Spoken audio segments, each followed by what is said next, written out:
ఏంటి అసలు మీ విశ్లేషణ ఏంటి? మీకు ఒక చిన్న ఎగ్జాంపుల్ చెప్తాను. ఒక ట్రాఫిక్ కానిస్టేబుల్ ముఖ్యమంత్రి గారికి పెనాల్టీ వేస్తే, ఏ ముఖ్యమంత్రి అయినా లేకపోతే ఒక మేయర్కో ఒక మంత్రికో పెనాల్టీ వేసాడు, లైన్ దాటాడు అని వేస్తారు. అవును. ఇప్పుడు నేనేం కోరుతున్నా అంటే మీ ఛానల్ ద్వారా, మిత్రుల ద్వారా, first of all middle class family, below poverty ఉన్నోళ్ళు చిన్న చిన్న ఇల్లులు ఎక్కడైనా కట్టుకుంటారు కదా, ఫస్ట్ ఈ పెద్ద దొంగల్ని ఇల్లులు కొట్టేసి వాటిని ఫోకస్ పెట్టండి.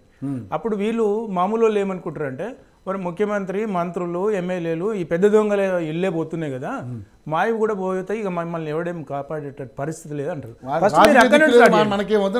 క్లారిటీకి వస్తుంది. ఇప్పుడు వీళ్ళు ఒక నిబద్ధత, ఒక నిజాయితీ, ఒక దృఢమైనటువంటి సంకల్పం ఉంటే ఫస్ట్ ఆఫ్ ఆల్ బ్రదర్ చెప్పినట్టుగా, రాజు చెప్పినట్టుగా స్వాగతించాలి. ఎందుకంటే అది భవిష్యత్తులో జరిగేటువంటి పరిణామాలను ముందుగా గుర్తించి వాటికి కావాల్సినటువంటి ప్రికాషనరీ తీసుకున్నప్పుడు we should appreciate the government first of all.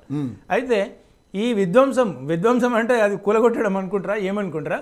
ఈ పెద్ద తలకాయల నుండి చేసేస్తే మిగతా వాళ్ళంతా సెటరేట్ అవుతారు. దానం నాగేంద్ర గారు చూపిస్తున్నారుగా ముందు, మరి ఆయన కూలగొట్టాలి కదా, కూలగొట్టేస్తే ఆయన కూడా రెడీ, నేను రెడీ అంటారండి. రెడీ అనడం కాదు. ఇప్పుడు రాజు గారిదో నాదో నీదో ఉన్నా కూడా రెడీ అంటాం మీడియా ముందు. అక్కడ కూలగొట్టి దగ్గరుండి ఈయన చూపించాలి. ఇప్పుడు అక్కడ పోయాడు ఏంటి మన కామారెడ్డి ఎమ్మెల్యే గారు ఏమన్నాడు, నా రోడ్డు వైండింగ్ లా నా ఇల్లు నుండే కూలగొట్టి స్టార్ట్ చేయండి అని అన్నాడు. అది చేయాలి, దమ్ముండే అది చేయాలి. కాటిపల్లి వెంకటరమణారెడ్డి గారు ఆయన చేయాలి, దగ్గరుండి ఆయన దగ్గరుండి జేసీబీ నా దగ్గర నుండి స్టార్ట్ చేయండి. దట్ ఈస్ అనే ఇనిషియేటివ్ ఉండాలి. ఈ దొంగలు అందరూ పెద్ద వాళ్ళు అందరూ అన్ని పార్టీలకు పెట్టేసి సామాన్యుని మీద పిచ్చుక మీద బ్రహ్మాస్త్రం లాగా వేసేస్తే అది దేనికి సంకేతం అండి? ఆయన ఇంటర్వ్యూ మీరు మంచి గుర్తు చేశారు. ఆయన ఇంటర్వ్యూ చేసేటప్పుడు ఇదే మాట చెప్పారు, ఎందుకు సార్ ఇంత మంచి కాస్ట్లీ ల్యాండ్ మీద ఇది మంచి బిట్టిది మీరు ఎట్లా వదులుకుంటారంటే, ఆ మార్పు నా దగ్గర నుంచే స్టార్ట్ కాదు. ప్రతి ఒక్కళ్ళు నా మీద ఇద్దరు ముఖ్యమంత్రులను ఓడించి నన్ను గెలిపించారు, రేపు నన్ను ఎవరు క్వశ్చన్ చేయకూడదు అన్నాడు. అంతే కదా. ఇప్పుడు నిబద్ధత ఉన్నప్పుడు ఇప్పుడు ఆయన అంటారా, ఇప్పుడు అరే ఆయన ఎమ్మెల్యేది ఆయన దగ్గరుండి ఆయన కొట్టించుకున్నాడు కండ్లారా చేతులారా అన్నప్పుడు ఇంకా వేరే పక్కకున్నటువంటి వాడు కూడా ఇక ఏం అడిగాడు, అయ్యా నా ఇల్లు. కాంగ్రెస్ పార్టీ ఈ ప్రక్షాళన ముందు స్టార్ట్ చేయాలంటారు. అది కాంగ్రెస్ పార్టీ అంటలేనండి. Congress party, BRS party, BJP party, CPM అందరు ఫస్ట్ ఒక ఐడెంటిఫై చేస్తారు కదా, వాళ్ళ దగ్గర డేటా ఉంటుంది కదా. ఇవాళ హైడ్రా డిసిషన్ తీసుకున్నట్టే ఓవర్ నైట్ ఎవరినో టార్గెట్ పెట్టి బీఆర్ఎస్ వాళ్ళని పెట్టలేదు. వాళ్ళ దగ్గర అంత డేటా ఉంటుంది, ఆల్ మున్సిపల్ జోన్లలో ఉంటుంది. ఒక్కొక్క జోన్లో ఒక్కొక్క పార్టీ వాళ్ళు ఒక 50 కొట్టండి ఫస్ట్, ఒక 500. అట్లా అంటే ఇవాళ కూలగొట్టాలి అంటే 500 జేసీబీలు హైదరాబాద్లో పెట్టాలి. 500 జేసీబీలు ఇక్కడ పెట్టేస్తే 50 రోజులైనా సరిపోతుంది. అంటే ఇవాళ మిడిల్ క్లాస్ ఫ్యామిలీస్ అంటే ఒక కళ, సొంత ఇంటి కళ అనేది అది వాళ్ళు ఒక 20 సంవత్సరాలు, 15 సంవత్సరాలు, 30 సంవత్సరాలు లోన్ తీసుకుంటారు. వాళ్ళు అగమ్య గోచరం. కాకపోతే గవర్నమెంట్ ఏం చేయాలి, నిజంగా అట్లాంటి వాళ్ళకు ఉంటే తీసుకుపోయి మళ్ళీ మీరు ఒక గవర్నమెంట్ 100 ఎకరాల భూములు ఉన్నాయి కదా, వాళ్ళకి అలొకేట్ చేయండి. అలాండి మీరు జర్నలిస్టులకి ఇస్తారని భూములకి ఇవన్నీ ఇప్పుడు ఒకటండి నిర్ణయం తీసుకుంటారు పిచ్చుక మీద బ్రహ్మాస్త్రం లాగా. కాకపోతే ఇప్పుడు మీకు చాదర్ఘాట్ వెళ్ళండి, చాదర్ఘాట్ ఇవాళ గతంలో మనం చూసిన ఒక 10-15 సంవత్సరాల క్రితము గతంలో కూడా ఇవాళ మూసీ నదిలోకి పోతే వాడు కరెంట్ ఇస్తాడు, వాడు గుడి కట్టుకుంటాడు, వాడు బడి కట్టుకుంటాడు, వాడు మసీదు కట్టుకుంటాడు, వాడు ఇల్లు కట్టుకోగానే రోడ్ వేస్తాడు, రోడ్ వేయగానే నల్ల కనెక్షన్ ఇస్తాడు, నల్ల కనెక్షన్ పోగానే కరెంట్ కనెక్షన్ ఇస్తాడు. మరి ఎదోలంతా ఏం చేస్తారు, కనిపించదా? సిగ్గు ఉండదా ఈ అడ్మినిస్ట్రేషన్లో ఉన్న వాళ్ళకు? మూసీ నది కూడా మూసీ నది సగం పోతుంటే కూడా అసలు రోడ్ వేసే ఎదోకు ఎందుకు ఉండదు, కరెంట్ ఇచ్చే ఎదోకు ఎందుకు ఉండదు?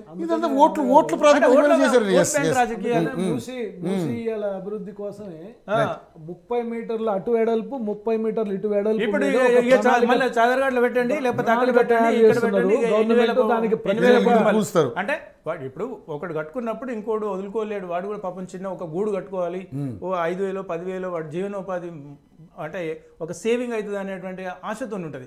ఆ చోట మోటా లీడర్లు, ఓటు బ్యాంకులు జెండాలు పట్టాలి కదా ఈ పార్టీలో. సో అందుకోసం వాడు స్లమ్ లొకాలిటీలో టార్గెట్ చేస్తారు. ఇవాళ ఎక్కడ పోతాడు? రేపు సడన్ గా వాటర్ అనేది ఇవాళ నేచర్ ఎక్కడైనా ఎప్పుడైనా విపత్కరమైన పరిస్థితులు వస్తున్నాయి. 1000 కుటుంబాలు, 1000 మంది జనం చచ్చిపోయే పెను ప్రమాదం ఉంది. ఇవాళ ఎక్కడో ఉన్నటువంటి వాయినాడులో మనం చూసాము, ఎక్స్పెక్ట్ చేసామా ఎవడన్నా? అంటే చెప్తున్నాను కనీసం వాళ్ళ అధికారము పార్థివ దేహాలను ఎక్కడ పెట్టాలో కూడా సామూహికంగా చేసిన అధికార పార్టీలు చేసేటువంటి ఈ ఎదవ కార్యక్రమాలకు అన్ని పార్టీలను అంటున్నాను నేను ఇవాళ దానికి కొంత వెసులుబాటు తీసుకొని ఈ అధికారులు 500కో 5000కో 10,000కో ఇటువంటి చోట మోట లీడర్లు వస్తారు పర్మిషన్ ఇచ్చేయడం. నాకు చాలా బాధ అనిపిస్తుంది ఎప్పుడు చాదర్ఘాట్ నుండి క్రాస్ అయిపోతే అరే వస్తున్నా కొన్ని రోజులు నాలాకు వచ్చేసి మూసి కనపడదు. దానికోసం ఇప్పుడు రాజుగారు ఇప్పుడు ఉన్నటువంటి నిజంగానే అంటే ఈయన మంచి అంటే పొలిటికల్ అనలిస్ట్గా కాకుండా ఆయన ఒక మంచి సజెషన్ ఇచ్చారు. ముందు ఎవరైతే పెద్ద పెద్ద నాయకులు ఉన్నారో ఎవరైతే బడాబాబులు ఉన్నారో వాళ్ళు ఇల్లు కూల్చేసి ఇప్పుడు ఎంక్వైరీలో తెలుస్తుంది కదా అది అక్రమ కట్టడమా సక్రమైన కట్టడం అనేది అక్కడి నుంచి స్టార్ట్ చేస్తే తర్వాత పేద ప్రజల దగ్గరకు లేకపోతే సామాన్యుల దగ్గరకు రండి అప్పుడు కూడా నిజమే కదా వాడిదే కొట్టేసినప్పుడు మంది ఎందుకు కొట్టిస్తారు రూల్ ప్రకారం పోతే రూల్ ఫర్ ఆల్ అనేది వాళ్ళు ఒక నిర్ధారణకు వస్తారని చెప్పేసి మంచి చక్కని మాట చెప్పారు. మరి నిజంగానే దానికి మీ పార్టీ కూడా కట్టుబడి ఉందా? నేను ఇందాక ఏం చెప్పిన అంటే పశుపతి గారు మాట్లాడేటువంటి భాష నాకు చాలా గుండెకి ఇట్లా లోపల ఇంకా కొద్దిగా ఎక్కువ మాట్లాడినట్టు బాగుంది అనిపించింది. ఇంకా ఎక్కువ 4 పదాలు ఎక్కువ ఉపయోగించినట్టు ఈ అధికారులుగా